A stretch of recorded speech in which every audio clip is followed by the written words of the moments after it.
We're now moving on to method 2 for adding and subtracting mixed numbers. Both method 1, which I covered in the previous episode, and this method are both mathematically correct. Some people prefer the one, others, their minds click better with the other one. So have a look at both methods and then you decide which one suits you better. So in this one, we're not going to work with the whole numbers and then the fractions separately. We're going to convert both of the mixed numbers into improper fractions. Now, I have to admit that I do prefer this method because when we get onto multiplication and division of fractions, both those methods start with converting to improper fractions in the first step. So if we use this method, then it doesn't matter which operation we're working with, the first step always works exactly the same way. Also, once we get onto using fractions in algebra, this method will make more sense. But in the end, for now, it's up to you which one you prefer. So converting to improper fractions, we're going to say 5 times 2 is 10, plus 4 is 14. And if you've forgotten this, go back to the episode on conversions. The next one, we're going to again multiply the denominator by the whole number. 3 times 4 is 12, plus 1 is 13 over 3.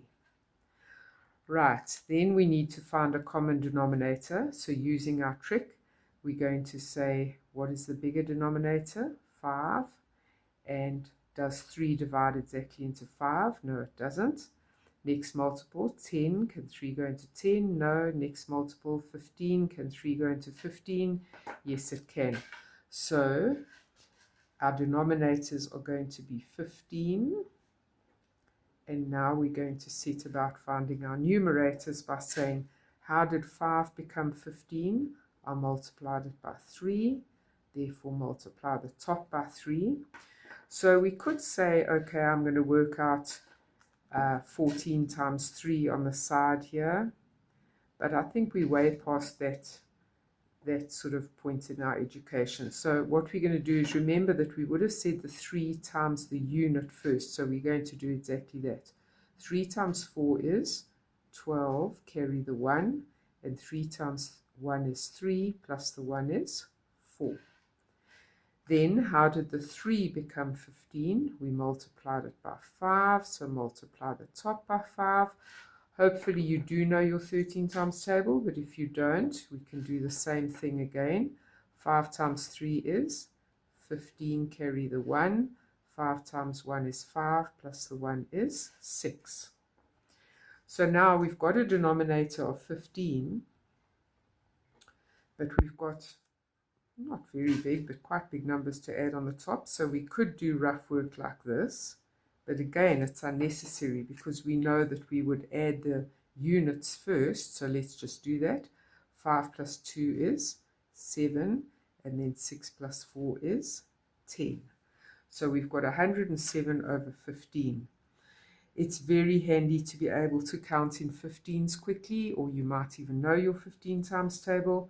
But counting in 15s, let's see how close we can get to 107. So 15, 30, 45, 60, 75, 90, 105, and we definitely can't go further.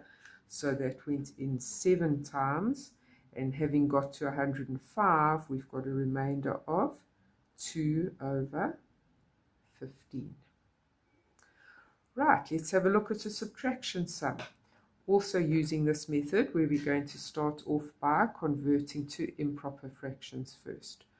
4 times 8 is 32, plus 1 is 33 over the denominator of 4, minus 6 times 2 is 12, plus 5 is 17 over 6. Using our LCD method, 6 is the bigger one. Does 4 go into 6? No. Next multiple. Can 4 go into 12 exactly? Yes, it can. So let's set up our two denominators. Each one is going to be 12, and don't accidentally write a plus sign when it says minus. That's also a common mistake. How did 4 become 12? I multiplied it by 3.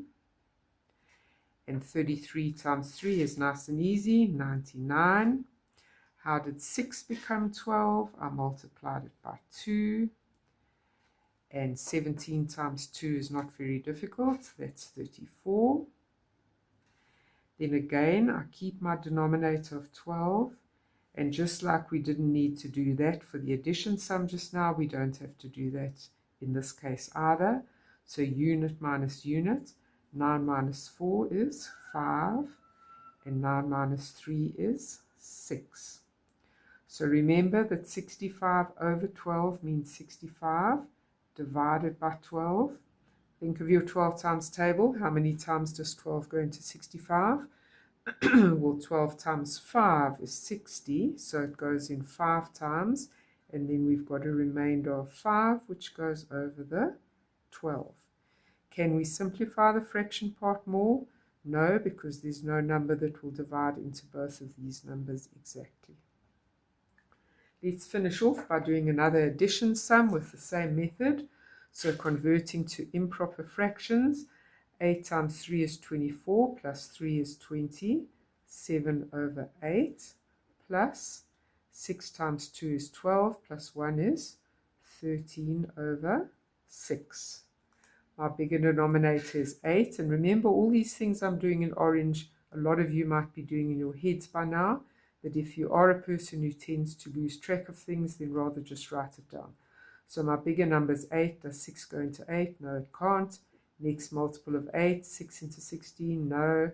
Next multiple of 8, 24. Can 6 go into 24? Yes, it can. Don't worry about your numerator at this stage. Just get your denominators down. Because now it's very easy to go through each fraction separately and say, how did 8 become 24? I multiplied it by 3. Do the same to the top. So let's use our little trick again. 3 times 7 is 21. Carry the 2. 3 times 2 is 6. Plus 2 is 8. How did 6 become 24? I multiplied it by 4. Do the same to the numerator. If you know your 13 timetable, you A for away, otherwise you're going to say 4 times 3 is 12, carry 1, 4 times 4 is 1, 4 times 1 is 4, plus 1 is 5. My denominator is 24, and adding my units first, 2 plus 1 is 3, and 5 plus 8 is 13.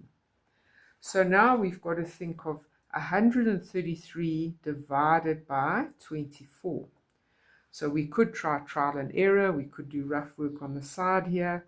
I'd like to use 25, which is so close to 24, to estimate. So I'm sure you can count in 25s. 25, 50, 75, 100, 125. We wouldn't be able to go to the next one, 150, because it would be too far. So 25 goes into there 5 times. So let's test 24 now. Now at least we know what number to test, which is probably going to be the closest number. So 5 times 4 is 20, carry 2. 5 times 2 is 10, plus 2 is 12. Right, 120. There's no ways we can add another 24 onto that and not go past 133. So 24 is going into 133 5 times, which takes us to 120. How many are left over from 133 if we've used up 120? In other words, 133 minus 120 is going to give us 13 over our denominator. So this looks like quite a messy mixed number because it's got such a big denominator. But if you look at the two numbers, there's no number that can divide into both of them exactly, so it cannot be simplified. So 5 and 13 over 24 is our final answer. So now that you've gone through method 1 and method 2 for adding and subtracting mixed numbers, see which one suits your way of thinking best, and then just stick to that one. I hope this has helped.